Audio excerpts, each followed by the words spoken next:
Oke, hai. Sekarang kita akan bersama-sama belajar tentang pengantar statistika. Jadi, lebih ke memberikan gambaran kepada teman-teman semua. Kenapa kok kita perlu belajar statistika, ya?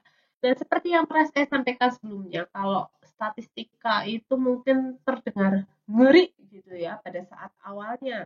Karena pikirnya apalagi buat teman-teman yang nggak suka perhitungan, saya rasa pasti ngeri juga. Itu juga yang saya alami ketika ditugaskan oleh Bu Christine selaku Kaprodi.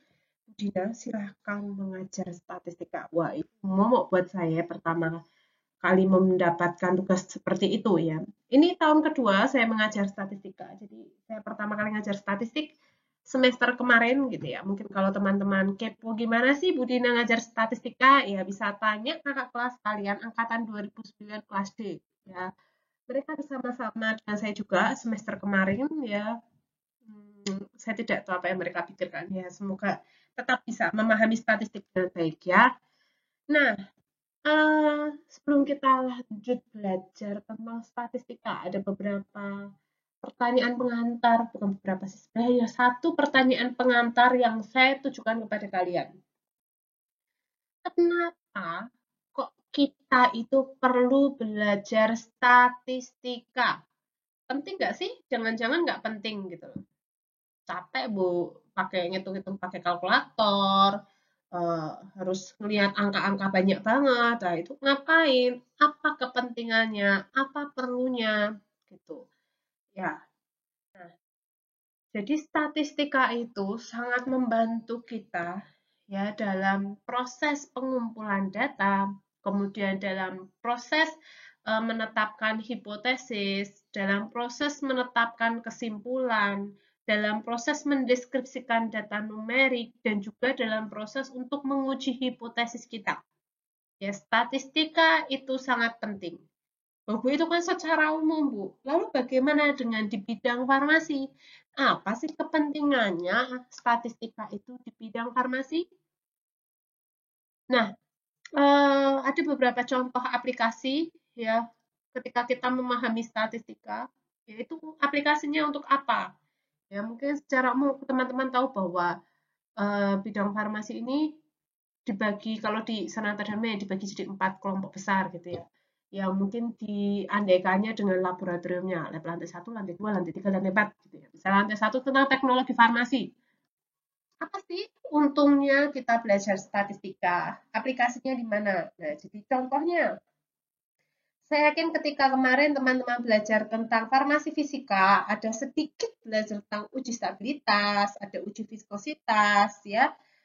Di situ sebenarnya kita juga menerapkan statistika. Ya, ketika kalian mengumpulkan data, ada mikromeritik dan lain-lainnya itu, ya memanfaatkan data-data tersebut, kemudian kita uji, kita analisis, ya.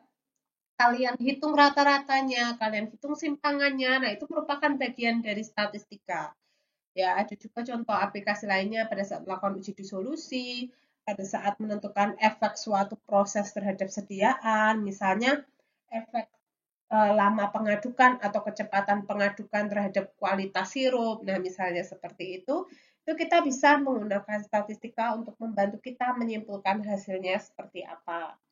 Kemudian, lalu di bidang farmakologi dan toksikologi itu apa, Bu? Nah, contoh yang paling simpel adalah kita melihat efek farmakologi dari suatu obat. Misalnya saya punya obat A, atau misalnya dari daerah kalian, kalian punya tanaman X gitu, biasanya di daerah kalian dipakai untuk menyembuhkan luka.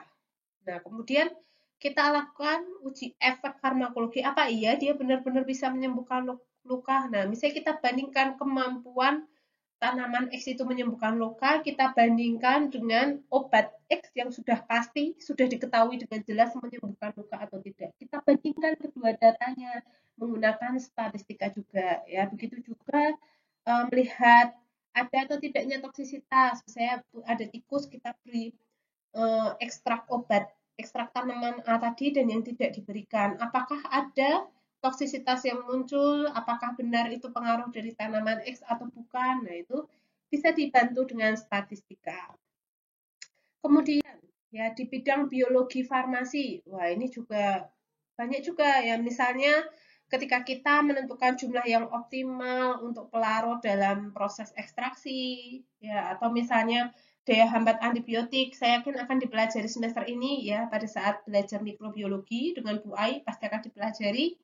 Kemudian potensi antibiotik, contoh lainnya ada atau tidaknya jumlah cemaran mikroba dan lain-lain, atau yaitu misalnya efek durasi maserasi atau efek durasi proses ekstraksi terhadap perolehan kembali ekstrak. Nah, itu juga bisa dibantu menggunakan statistika.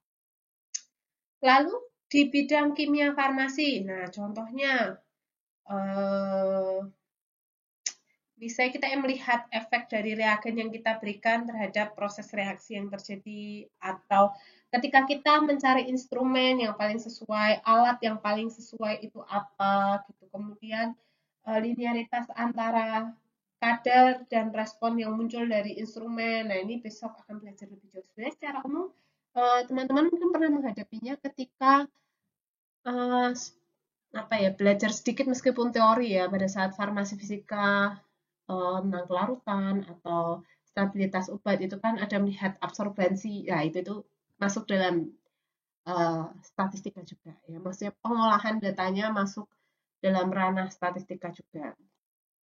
Nah, kemudian contoh aplikasi lain di bidang farmasi klinis dan komunitas. Jadi yang nggak di lab-lab, Bu, saya nggak mau uh, mengolah data dari lab. Nah, tapi kalau misalnya kalian survei atau ambil data dari observasi, nah itu juga bisa kita gunakan statistika untuk mengolah datanya, untuk mengambil kesimpulan. Contohnya pada saat melihat pola persepannya atau mendeteksi tingkat kesalahan pengobatan dan juga lain-lain. Nah, mungkin ini yang bisa saya sampaikan di awal terkait sebenarnya mengapa kok kita tuh sebagai calon farmasis gitu ya, teman-teman sebagai calon farmasis perlu untuk belajar tentang statistika karena statistika ini di bidang farmasi ya untuk semua aspek itu dipakai. Ya, entah kalian kerja di rumah sakit, kalian kerja di apotek, kalian kerja di industri, kerja jadi dosen kayak saya pun juga kita membutuhkan statistika ya dalam menyimpulkan sesuatu fenomena, menyimpulkan suatu data yang kita peroleh supaya hasilnya valid, supaya hasilnya bisa dipertanggungjawabkan dengan baik. Gitu ya. Kita akan lanjutkan bahasan kita tentang apa ya?